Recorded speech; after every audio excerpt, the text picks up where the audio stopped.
mulai dari mandau yang terbang menyasar kepala, kemudian membedakan suku dengan hanya indera penciuman, bahkan munculnya salah satu tokoh yaitu Panglima Burung.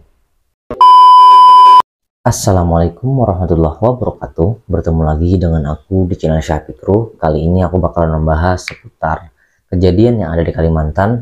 Kalau kemarin kita membahas tentang Saranjana dan juga kerusuhan yang ada di Banjarmasin, kali ini aku bakalan membahas mengenai perang sampit yang ada di Kalimantan Tengah yang terjadi pada tahun 2000-an. Bagaimana ceritanya? Kita simak sama-sama di channel Syafikru.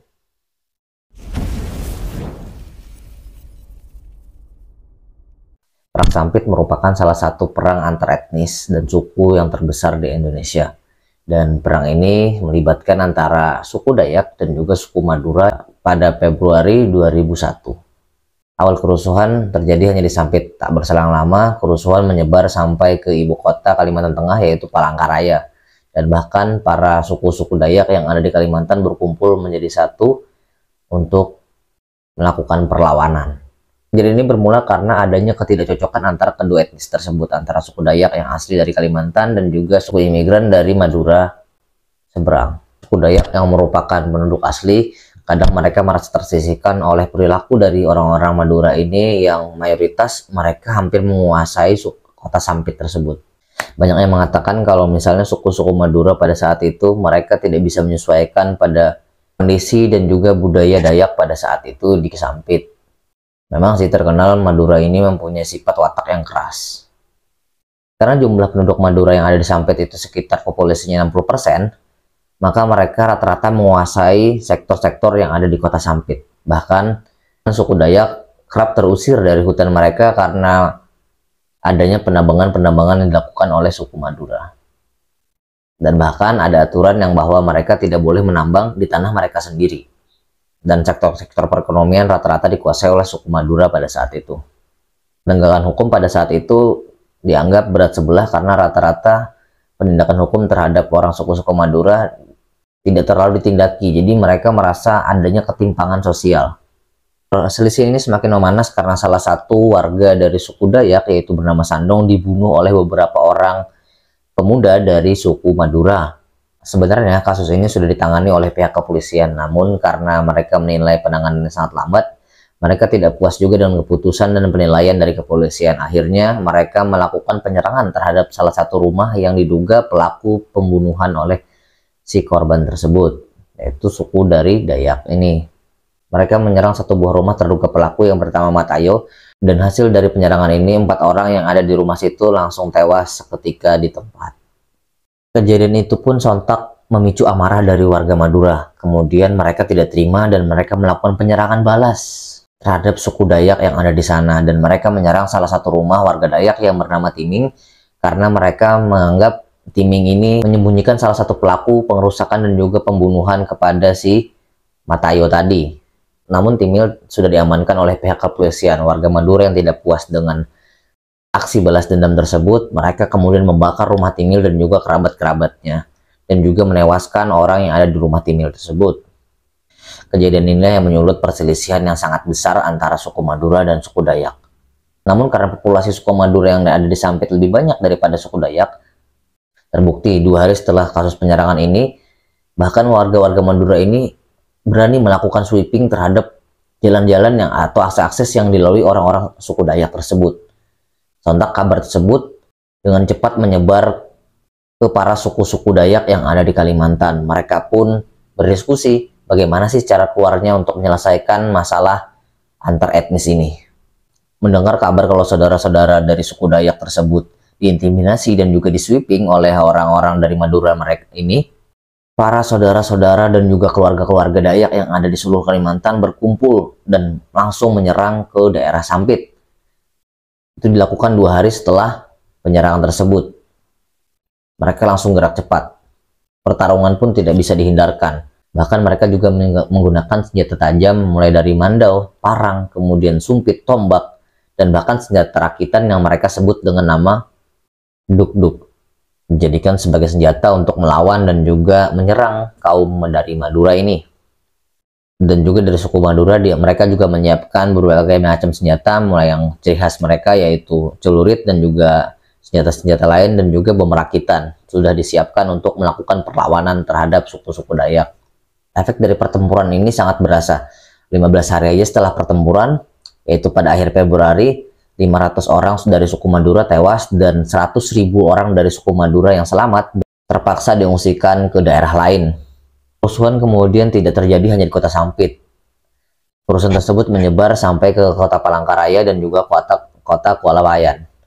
Padahal ini sangat jauh daripada kota Sampit, yaitu sekitar 100 km dari kota Sampit. Dalam beberapa minggu mereka melakukan aksi pembersihan suku-suku etnis Madura yang ada di Kalimantan Tengah. Dan diperkirakan sekitar 90% warga suku Madura yang ada di kota tersebut telah mengungsi dan juga melarikan diri. Korban dikatakan berkisar antara 500 orang sampai 1.300 orang, dan rata-rata kebanyakan adalah orang-orang dari suku Madura. Dan sadisnya, rata-rata dari korban yang terbunuh tersebut tidak hanya dibunuh, namun juga dipenggal kepalanya. Ya, tidak heran karena suku Dayak ini terkenal dengan ritual pemenggalan kepalanya atau yang disebut dan dikenal sebagai ngayau. Meskipun praktek ini sudah dihentikan pada perjanjian Tumbang Anoy pada tahun 1884. Karena puncak kekecewaan dan amarah mereka pun melakukan kembali ritual ngayau ini di dalam perang Sampit tersebut. Memang pemandangan-pemandangan pada saat itu sangat memilukan ya. Kepala-kepala dari korban kemudian dipotong, kemudian diarak menggunakan tombak dan ditancapkan dan dibawa keliling kampung. Bahkan di jalan raya, mayat-mayat berserakan dan banyak darah-darah yang ya bisa dikatakan seperti lautan. Mungkin kalian pernah pada tahun 2000-an melihat video langsungnya seperti apa. Ya, sangat memilukan sih. Dan saya aja hampir nggak kuat melihatnya. Bahkan dalam perang ini juga terdapat suku-suku Dayak pedalaman yang mereka terkenal dengan mistisnya yang sangat kuat. Namun suku Dayak tetap suku Dayak, mereka tetap menjunjung tinggi nilai luhurnya. Terbukti mereka hanya menyerang suku-suku Madura dan tidak berdampak pada suku-suku lain. Konon katanya suku-suku Dayak ini mereka mempunyai ritual dan juga mempunyai hal mistis, yaitu bisa membedakan suku Madura tersebut dengan suku lainnya dengan menggunakan area penciuman. Dan mereka mencium kalau orang-orang Madura itu dengan penciuman bau sapi. Suku Madura pada saat itu memang kalah jumlah dan juga kalah tanding. Yang rata-rata warga Dayak yang turun itu adalah manusia-manusia yang tidak bisa dilukai oleh senjata tajam. Pihak keamanan tidak bisa berlaku banyak karena rata-rata suku Dayak telah menyebar di seluruh kota Kalimantan Tengah dan juga mereka telah berkumpul di Kalimantan Tengah. Dan konflik sudah pecah dan tersebar merata di seluruh Kalimantan Tengah. Dan rata-rata beberapa oknum keamanan ini merupakan dari suku Madura dan mereka juga diungsikan. Karena waktu itu memang populasi Madura sangat mendominasi di Sampit. Ayal, sistem pemerintahan dikuasai oleh suku Madura pada saat itu. Sehingga menimbulkan ketimpangan dan juga kecemburuan sosial dari pihak Dayak ini. Ngeri memang kalau misalnya kita mengingat kejadian yang ada di Sampit ini. Dan konon katanya kejadian ini bukan cuma pertempuran secara langsung, namun hal-hal mistis pun juga terjadi. Mulai dari mandau yang terbang menyasar kepala, kemudian membedakan suku dengan hanya indera penciuman, bahkan munculnya salah satu tokoh yaitu Panglima Burung. Panglima Burung ini atau dikenal juga dengan Pangkalima Burung ini merupakan salah satu tokoh leluhur yang ada di suku Dayak tersebut. Dan katanya mereka memanggil roh dari Pangkalima Burung ini untuk hadir dalam pertempuran di Sampit tersebut. Panglima Burung ini memang adalah salah satu tokoh zaman dulu yang ada di suku Dayak dan dia akan turun sewaktu-waktu ketika suku Dayak memerlukan seperti terjadi perang, teraniaya dan juga dalam hal-hal kesulitan. Dan Panglima Burung ini merupakan salah satu sosok yang menjaga suku Dayak. Dalam kejadian ini polisi juga mengamankan 2 pejabat daerah yaitu dari Bapeda dan juga dari Dinas Kehutanan yang menggunakan konflik tersebut untuk media politiknya. Dan dia juga mengatakan kepada polisi kalau misalnya kerusuhan ini sudah direncanakan oleh mereka.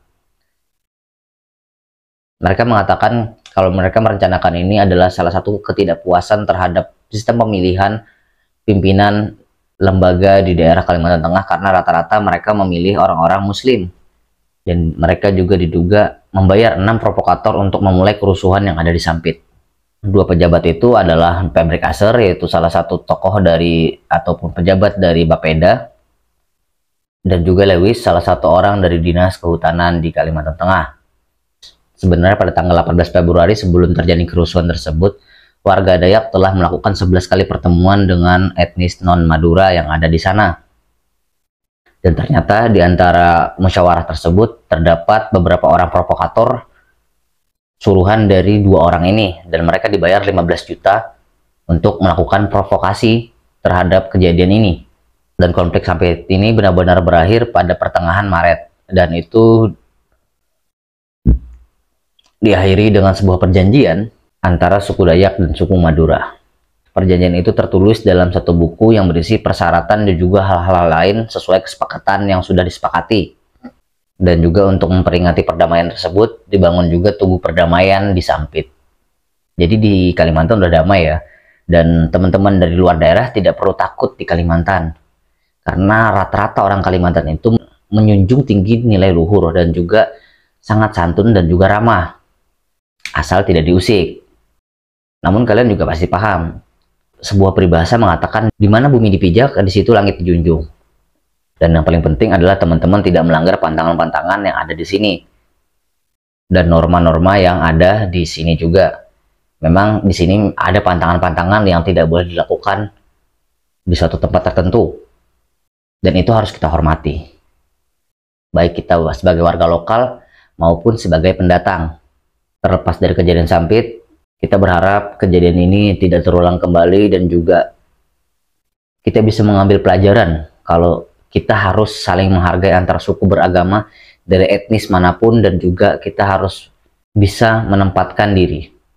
Silahkan tulis komentar kalian mengenai apa yang ingin saya bahas lagi kemudian hari, dan juga jangan lupa like dan share. Terima kasih telah menonton. Assalamualaikum warahmatullahi wabarakatuh.